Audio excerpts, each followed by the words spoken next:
वैशाख के महीने में पड़ने वाली एकादशी, चतुर्थी, प्रदोष, अमावस्या, पूर्णिमा, शिवरात्रि, ये सभी इतनी महत्वपूर्ण क्यों हो जाती है?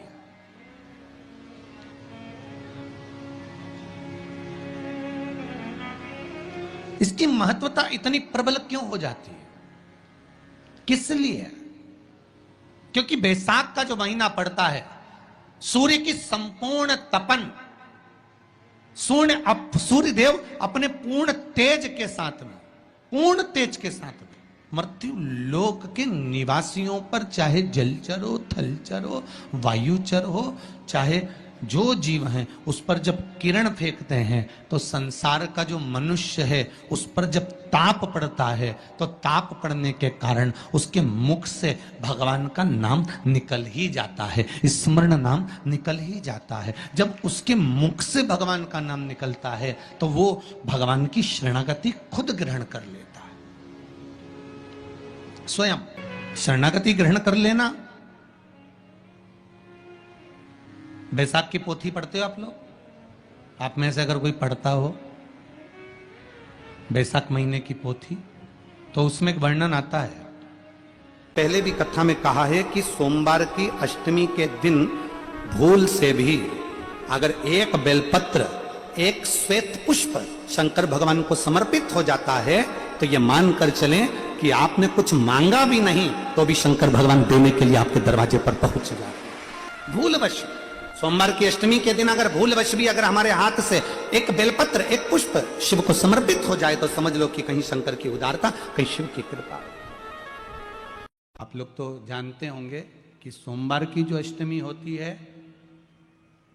शंकर और पार्वती के मिलन का दिन होता है। किसके मिलन का है? जम के बोलिए। शिव और पार्वती के मिलन का दिन होता है सोमवार की अष्टमी का दिन। साल भर में लगभग 4 या 5 सोमवार की अष्टमी पड़ती है, इससे ज्यादा नहीं पड़ती। पर भाग्यशाली हो आप सब, अब की बार तो लाइन से 2 बार पड़ रही है शायद एक सोमवार अष्टमी। शिव और पार्वती के मिलन का दिन होता है सोमवार की अष्टमी। इसमें मां जगत जननी जगदम्बा अपनी 64 योगिनियों को लेकर शंकर भगवान के सामने नृत्य करती हैं जब सोमवार की अष्टमी पड़ती है। जैसे शिवरात्रि का महत्व होता है उसी तरह सोमवार की अष्टमी का महत्व होता है।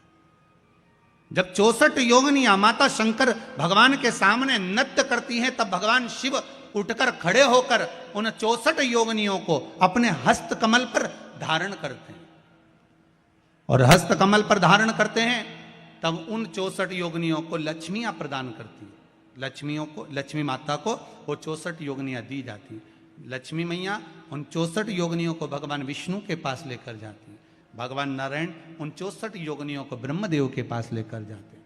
उन 64 योगिनियों को ब्रह्मा जी ब्रह्माणी को प्रदान करते हैं। ब्रह्माणी उस 64 योगिनियों को ले जाकर माँ जगतजननी आद्य शक्ति को देती है। आद्य शक्ति उन 64 योगिनियों को ले जाकर शिव को समर्पित करती है। शंकर भगवान की कथा कहती है सोमवार की अष्टमी पड़ने वाले दिन अगर बेलपत्र पर केसर का भाग लगाकर, ओम लिखकर केसर का ही तिलक लगाकर मां आद्य शक्ति गणेश जी रिद्धि सिद्धि के नाम से 7 बेलपत्र शिव को समर्पित कर कर लाल वस्त्र में उसको बांधकर, जिसका व्यापार व्यवसाय या नौकरी सर्विस नहीं हो, बहुत कष्ट चल रहा हो, बहुत जिंदगी में दुख चल रहा हो, उसको 1 महीना रख कर देखो, बाबा लाइन लगा देगा आपकी संपदा की ओर, आपका हाथ पकड़ देगा। सोमवार की अष्टमी शिव को रिझाने की होती है, भगवान शंकर को मनाने के लिए, शिव को प्राप्त करने का एक साधन है। जिन लड़का लड़कियों का विवाह नहीं होता सोमवार के अष्टमी के दिन अशोक सुंदरी वाली जगह, सबको मालूम है ना अशोक सुंदरी की जगह, अशोक सुंदरी वाली जगह पर 7 हल्दी की बिंदी रख दी जाए।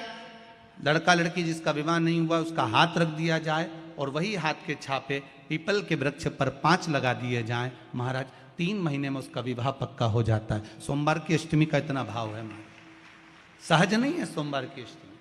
शिव और आद्य शक्ति का मिलन है सोमवार की अष्टमी। भगवान शंकर और पार्वती का मिलन। ऐसी कौन सी कामना है जो शिव पूर्ण नहीं करते? बस आपका विश्वास, आप उस पर भरोसा करना तो पूर्ण करना। पूर्ण भरोसा मतलब छोड़ दिया छोड़ दिया। पूर्ण भरोसा मतलब शंकर जी के मंदिर में नारियल नहीं फूटता, फूटता है क्या? नहीं, क्योंकि पूर्ण समर्पित होता है। शिव जी को आधा चावल का दाना भी नहीं चढ़ता, पूर्ण चढ़ाई है। शिव जी को आधा फल नहीं चढ़ता, पूर्ण चढ़ता है। श्रीफल भी चढ़ेगा तो पूर्ण चढ़ेगा। शंकर भगवान के पास में आधे का कोई काम नहीं है, उनको पूर्ण समर्पण चाहिए। आपका पूर्ण समर्पण अगर आप दोगे तो शिव उसको स्वीकार कर। सहज सी बात कहेंगे, आपके जीवन के लिए बहुत काम आएगी।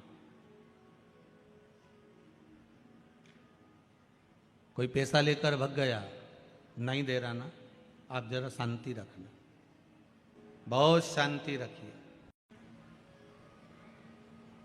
एक अलोना कंडा, कंडा जानते हो ना, जो अलोना कंडा किसको कहते हैं? एक होता है गाय का गोबर जिसको थाप दिया जाता है। ये जो थपा हुआ जो कंडा होता है, ये कभी भी यज्ञ में काम नहीं आता, आपको मालूम होगा। अब आज के जमाने में तो भले आप सब जानते ही हो कि लोग मानते तो कुछ है नहीं, पर जिस पर हाथ का छापा पड़ गया, थप गया, वो यज्ञ में हवन में काम नहीं आता। हमारे बीच में दो संत बैठे हुए हैं, आपके भी स्मरण में रहा होगा कि जो थाप दिया जाए, जिस पर हाथ का छापा अधिक पड़ जावे और उसको थाप दिया जाए, वो कंडा कहलाता है। और वो पूजन में या यज्ञ आदि में उसका क्रम नहीं है। गाय जब पोटा करे और पोटा कर या उसको उठाकर ऐसा कैसा ही कहीं रख दिया गया, वो सूख गया, उसको अलोनी गोबरी कहते हैं, उसको अलोना कंडा कहते हैं। उस पर कोई छापा नहीं डला है, उस पर कोई ट्रेडमार्क नहीं लगा है, उस पर कोई आपका हाथ नहीं छुआया गया है, उसमें कोई वस्तु की मिलावट नहीं है। वो गाय ने दिया और वो सूख गया, उसको अलोनी गोबरी कहते हैं, अलोनी भस्म कहते हैं। उस अलोने कंडे को लाइए, उसको जलाइए, उसकी भस्म तैयार करिए। उस भस्म को तैयार कर कर उस भस्म को बेलपत्री के वृक्ष के नीचे रखकर और उसमें थोड़ा सा भाव, एक भस्म को थोड़ा सा भाव, उस भस्म का एक छोटा सा लिंगायत आकृति सिद्ध कर कर उसको बेलपत्री के वृक्ष के नीचे रखकर उसका पूजन करिए। और किसके लिए करना है? जो पैसे ले गया और दे नहीं रहा। आपने हाथ पैर जोड़ लिए, फोन कर लिए, 50 बार बोल दिया, 50 बार विनती कर दी, वो नहीं दे रहा ना, वो नहीं दे रहा। आप उसके लिए एक भस्म का लिंग तैयार कर कर उसका पूजन, उसका स्मरण कर कर उससे विनती कर ले। बाद में उसी का विसर्जन उसी वृक्ष के नीचे जल डालकर धीरे धीरे नाम स्मरण कर कर छोड़ दे। उस भस्म का थोड़ा सा भाग लेकर आए, मस्तक पर तिलक लगाकर केवल एक बार या तो फोन पर बात कर लें या उसको बोल दें कि हमारा धन दे दीजिए। उसके बाद बाबा जाने और बाबा भस्मी धारी जा रहे। अब वो भूत भावन भूतेश्वर भगवान भस्म रमाने वाला रमैया मेरा शिव सब जान लेगा। आपको तो केवल एक बार उससे बात करना है या फोन लगाना, फिर बाबा के हाथ में। ये आपके जीवन में बहुत काम आएगा, बहुत। जैसे आपको पहले कहा था कि अगर धन चले जाए, पैसा कोई चोरी चले गया, कोई वस्तु चली गई, कोई वस्तु जाने पर अपने को क्या करना है? गवर्नमेंट अपना कर्म कर रही, पुलिस अपना काम कर रही, वस्तु गुम गई है, नहीं मिल रही है, एक 5 मुखी रुद्राक्ष कटोरी में शहद और जल रखकर या शक्कर रखकर बीच में घर का पूरा सेंटर मिलाकर नाभि में रख दीजिए उसको। महाराज 5 से 7 दिन लगते हैं, जो वस्तु गई है उसकी सूचना मिल जाती है, वस्तु प्राप्त होना प्रारंभ हो जाती है। शिव जी पे विश्वास कितना करना चाहिए? कई लोग पूछते हैं महाराज जी आप बताओ शंकर भगवान पे विश्वास कैसे करें? तो हमने कहा जैसे पायलट पर करते हो वैसे भगवान शंकर पे करो। जैसे ट्रेन में बैठते हो तो ट्रेन चलाने वाले ड्राइवर पर करते हो, ऐसे शंकर भगवान पर करो। बस में बैठते हो तो बस के ड्राइवर पर करते हो, ऐसा भगवान पर करो। पायलट कैसा हवाई जहाज चला रहा है आपको मालूम है क्या? जम के तो बोलो, जम के बोलो। मालूम है? आप तो आराम से अंदर जाके पायलट का दरवाजा बंद, वो अकेला उधर, तुम इधर, अब बढ़िया चकाचक सो रहे हो। तो पायलट पर विश्वास किया कि नहीं किया कि वो कहाँ ले जा रहा है, कैसे चलाएगा, क्या करेगा? ना तो पायलट दिखे, ना आगे का दिखे, तुम्हें तो बादल ही बादल दिखे। बोलो सही है कि गलत है? इसके सिवाय कुछ दिखे तो तुम तो बिल्कुल अंधे भक्त बनकर बैठ गए कि पायलट चला रहा है, अपने को क्या करना। और मैं नाम बोला जाता है कि आज ये पायलट फ्लाइट को चला रहा है, बस उसी तरह तुम अंदर जाके बैठ गए, अब पायलट लेकर जा। उसी तरह ट्रेन में आराम से सो रहा है वो अकेला बेचारा ड्राइवर, बटन दबाए, ये दबाए, सिग्नल नहीं देखे और तुम्हें निपटा दे तो पर भरोसा करा कि नहीं करा? जम के तो बोलो, करा कि नहीं करा भरोसा? विश्वास करा कि नहीं करा कि ड्राइवर चला रहा है, गाड़ी ले जा रहा है, ट्रेन चला रहा है, आप तो आराम से सो, रात भर सोए, चकाचक सवेरे उठे ना मुंडा घिसा, फिर बैठ गए ट्रेन के अंदर और ड्राइवर चला रहा है, अपने को कोई टेंशन ही नहीं, क्योंकि उस पर अपने विश्वास करा, उस पर भरोसा करा। बस वाला बस चला रहा है, तेज चला रहा, कम चला रहा, कैसी चला रहा, ऊंची चला रहा, नीची चला रहा, तुम तो बैठो। हाँ ज्यादा तेज चला तो तुम भी कहते जरा धीमे चला भैया, भैया ऐसा चला भैया। और कई कई मालिकों की आदत रहती है, वो ड्राइवर को दिन भर टोका करते, धीरे धीरे धीरे, आराम से, धीरे, दचका है, स्पीड ब्रेकर है, सावधान रखो। अच्छा तुम तो कह देते हो कि धीरे धीरे, पर ड्राइवर से तो पूछो, अंदर अंदर इतनी गाली बकता, चुपचाप तो बैठ जा। और ड्राइवर भी सोचता होगा कि चुप ही नहीं बैठ रहे, तो बोले जाए बोले जाए बोले जाए। करा कि नहीं करा विश्वास? फ्लाइट चलाने वाले उस पायलट पर करा, ट्रेन चलाने वाले उस ड्राइवर पर करा, बस चलाने वाले उस ड्राइवर पर करा। जितना विश्वास कर कर आराम से तुम ट्रेन में सोए हो, फ्लाइट में आराम से सामान लेके बैठ गए हो, शंकर की कथा कहती उतना विश्वास तुम शंकर पर कर लो और शांति से जीना चालू कर दो, बाकी का सब निपटा लेगा वो। आराम से सो, क्या किसको रोइए, चादर तान के सोइए, वो भरोसा उस पर रखो, बने पटे।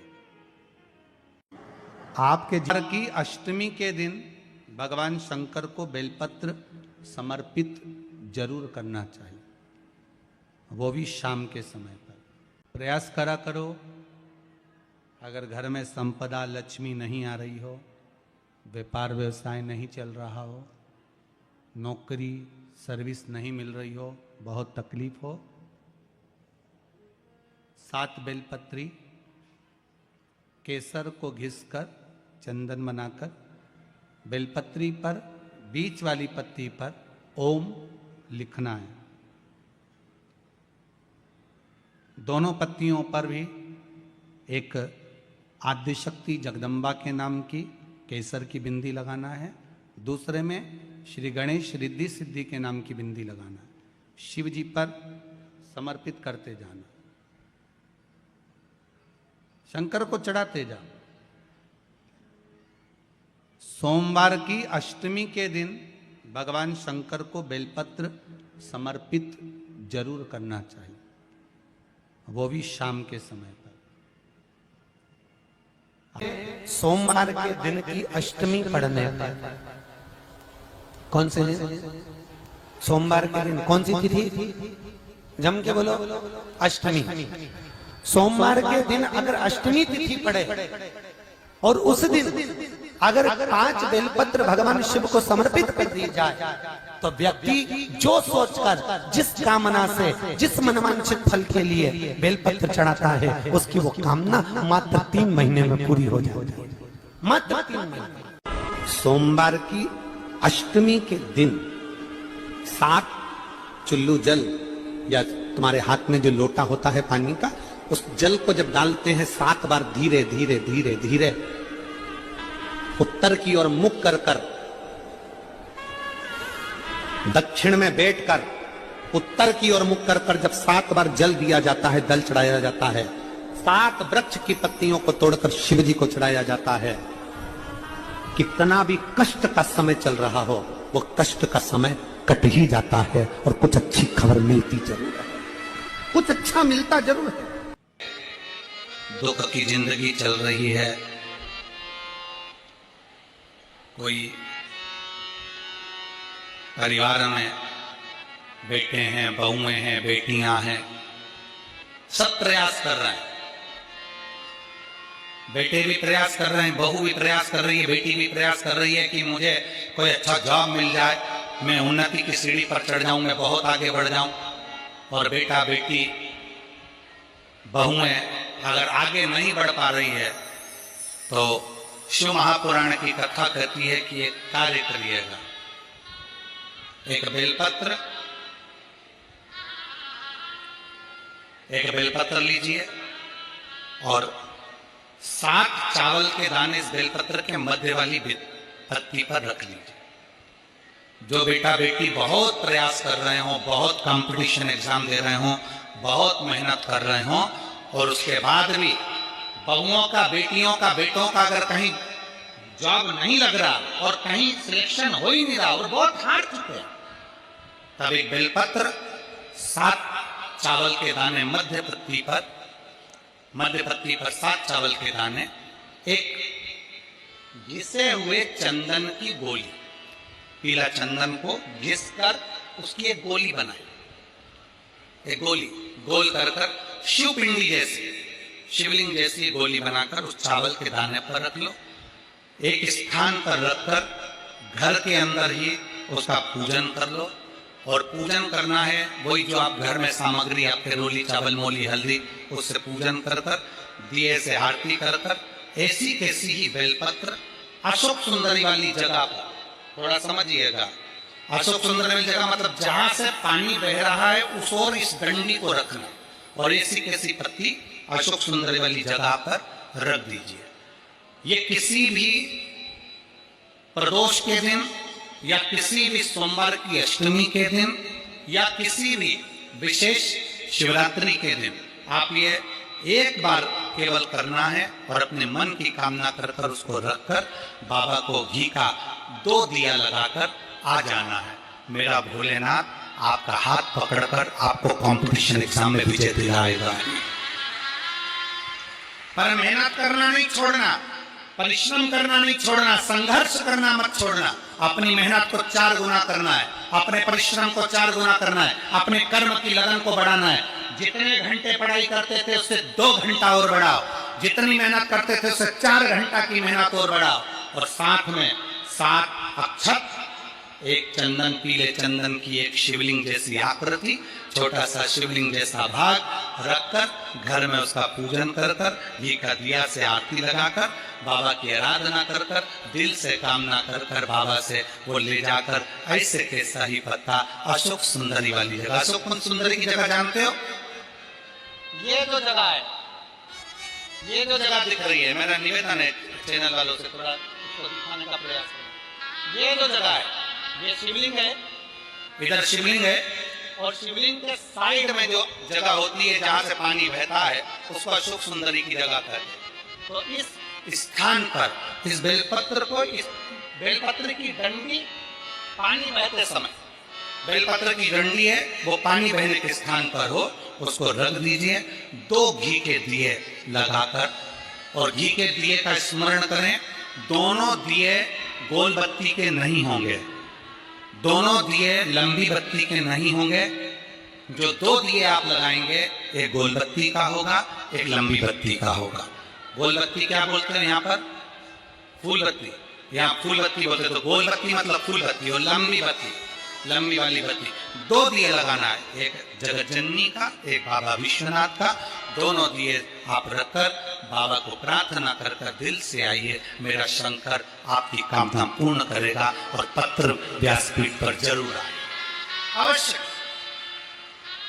जीवन में ऐसा लगने लगे कि हाँ बहुत कष्ट है, कर्जा भी बढ़ गया, तकलीफें भी बढ़ गई, बहुत दुख भी बढ़ रहा है, कहीं परिवार सही नहीं चल रहा है, तो प्रयास करते रहा करो। हफ्ते में एक बार 1 चावल का दाना जल के पात्र में डाल लिया, 1 काली मिर्च जल के पात्र में डाल ली और उस जल को ले गए, थोड़ा सा चंदन का छींटा डाल दिया, ले जाकर शिव जी को समर्पित कर दिया। शंकर को जल चढ़ाने के लिए 5 स्थान हैं जहां शिव को जल चढ़ाया जाता है और शंकर उस जल को स्वीकार करते हैं, जिसको पंचगंगा कहा गया। 5 स्थान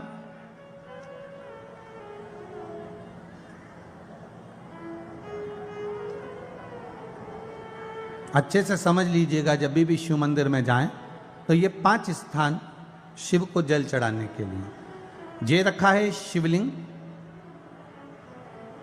गोल जलाधारी, ये चरण जहां से पानी नीचे की ओर जाता है।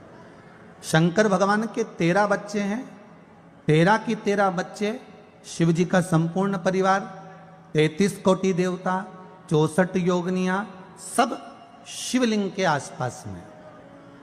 आप शंकर जी के मंदिर में जाकर यह कभी ना विचार करना कि पार्वती जी को ढूंढना पड़ेगा या गणेश जी को ढूंढना पड़ेगा या कार्तिकेय जी को ढूंढना पड़ेगा या भैरव को ढूंढना पड़ेगा। हमें शंकर के मंदिर में जाकर किसी देवता को ढूंढने की जरूरत नहीं है। जहां शंकर भगवान का शिवलिंग रखा हुआ है वो माता जी का हस्तकमल है, माता पार्वती जी का स्थान है। जहां शिवलिंग रखा है वो शंकर भगवान है। जहां जलाधारी है उस जलाधारी के पास में जहां पानी बहता है बीच में अशोक सुंदरी का स्थान है। जहां से पानी बह रहा है उसका राइट भाग वहां गणेश जी का स्थान है, लेफ्ट भाग कार्तिकेय जी का स्थान है। शंकर भगवान के ऊपर जो जल गिर रहा है वो शंकर भगवान की 5 लड़कियां जया, विषहरा, शामलीबारी, दौतली, देव, ये शंकर जी की 5 बेटियां ऊपर हैं। जहां से पानी बहकर उस निकासी से, जहां नाली बनी रहती है, पानी जहां से निकलकर बाहर मंदिर के जा रहा है वो 33 कोटि देवताओं का स्थान है। इसलिए सारे मंदिरों की परिक्रमा हो सकती है पर शंकर जी के मंदिर की परिक्रमा नहीं करते, क्योंकि वो जल जो जा रहा है वो 33 कोटि देवताओं का स्थान है, उसको हम लांग नहीं सकते। वो स्थान जल चढ़ाते समय आप इसका स्मरण रखें। पानी का जब पात्र लेकर जाते हैं मंदिर के अंदर, सबसे पहले शिव जी का जो जलाधारी है उसमें राइट भाग पर अपनी मनोकामना कर कर जल चढ़ाएं, फिर लेफ्ट भाग में चढ़ाएं रोग मुक्ति के लिए। अशोक सुंदरी की जगह पर चढ़ाएं, ये 3रा स्थान। 4था स्थान माता पार्वती जी का जो कटी भाग है जहां पर शिवलिंग रखा हुआ है उस भाग पर जल चढ़ाएं, 4था भाग। 5वां भाग शंकर जी के ऊपर चढ़ाएं। ये 5 जगह पर जल क्रम वाइज चढ़ाएं। आप लोग जाते हो डायरेक्ट जाकर शंकर जी पे जल उंडेल करा जाते हो, सीधे गए और शिव जी पे जाकर आपने जल चढ़ा दिया। हमारे यहां शास्त्र कहता है जैसे अपन देवताओं की पूजन करते हैं तो पंडित जी सबसे पहले पूजन किसकी कराते हैं? जम के बोलो जरा, गणेश जी की। गणेश जी के बाद पूजन कराते कराते कराते कराते कराते कराते आगे के सारे देवता कराते कराते कराते कराते फिर पर पहुंचते हैं। आप डायरेक्ट मूल पूजन कराते कराते कराते कराते कराते कराते आगे के सारे देवता कराते कराते कराते कराते फिर मूल पूजन पर पहुंचते हैं। आप डायरेक्ट मूल पूजन पे पहुंच जाते हो। और सरल भाषा में समझ लो, जितनी सरल भाषा में समझोगे ना उतना अपने जीवन में उतर जाएगा। इस छत के ऊपर आपको चढ़ना है, निशानी रखी है,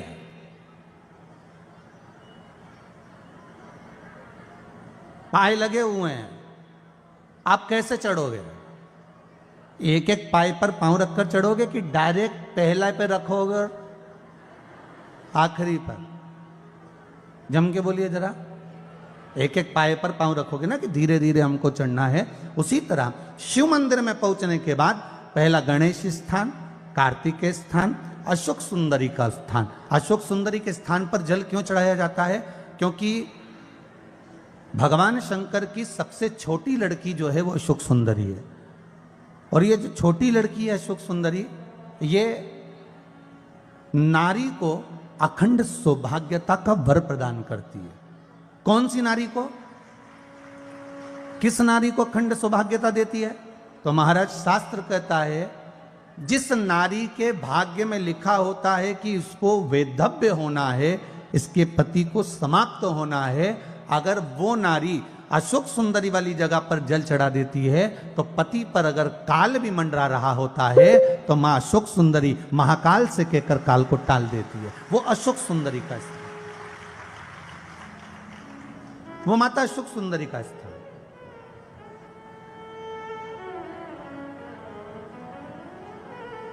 जल चढ़ाने का एक नियम है। यहां जल चढ़ाया, फिर कार्तिकेय बाबा को चढ़ाया, फिर अशोक सुंदरी को चढ़ाया, फिर कटी भाग पर।